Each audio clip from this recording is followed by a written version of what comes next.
In today's Farm Report, there were many firsts associated with the U.S. Capitol Christmas tree, which is hailing from Alaska this year.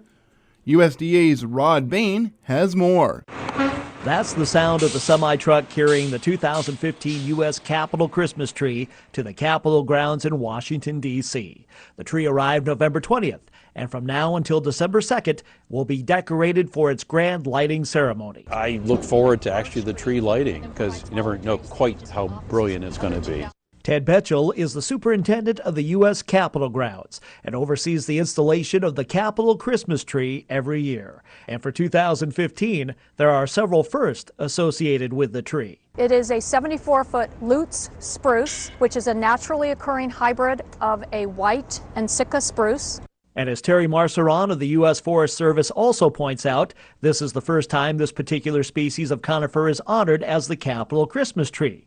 Not only that, but it is the first tree represented by the Chugach National Forest, where Marceron serves as supervisor, and the first time a tree hails from Alaska.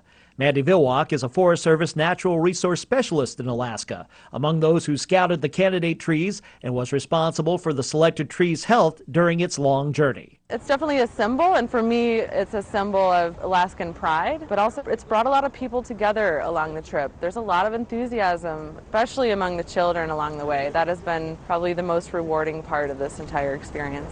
That journey covered well over 4,000 miles, which Terry Marceron said started with the cutting of the tree at its location near Seward, Alaska. In terms of its journey, it started with the cutting on October 27th, and then from there we transported it to Seward where it was packaged up, and then from there taken by truck to Anchorage, and then from Anchorage to Tacoma, Washington, it was on a ship. That 3-day voyage from Anchorage to Tacoma was the first ever sea transport of the Capitol Christmas tree. Once it was unloaded from ship in Tacoma, it was placed on a semi-truck, traveling as part of a cross-country tour before arriving at the nation's capital. And both Terry Marceron and Ted Betchel say, in addition to the magic of the tree itself, there are the many ornaments that come with it. We actually have provided about 4,000 ornaments, 2,000 for the large tree that will sit on the Capitol lawn, and then we have 2,000 ornaments being provided for the smaller trees that will go into agency offices. Those have been made creatively by youth, adults, and tribal members. They're very uniquely themed to Alaska. We emphasize using native materials or sustainable materials. That's quite a production in itself to promote the program and collect all the ornaments, and it's a big job just to do that. But there's so many interesting and artistic things that you see, and I love looking forward to that each year. As do many across the country. I'm Rod Bain reporting for the U.S. Department of Agriculture in Washington, D.C.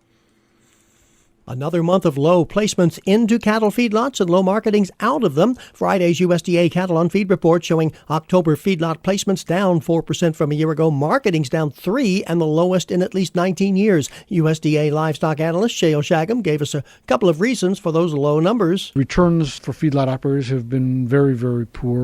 Most of them have been experiencing quite significant losses, and they're just unwilling or unable to pay the kind of prices that were needed to bring feeder calves into the feedlots.